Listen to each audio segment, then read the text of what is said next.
ሄሎ አንቺ ማለት እና ጭቆቺ ታረጋያልሽ ነው ይሄ በጣም ባልጌ ነው ጌታ እና ማለት ነው ወራካሎ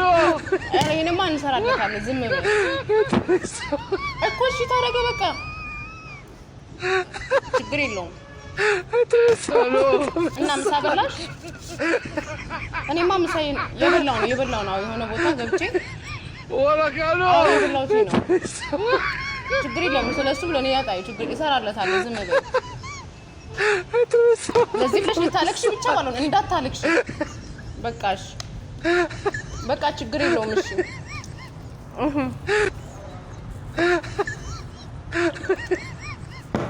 እሺ በቃ ቻው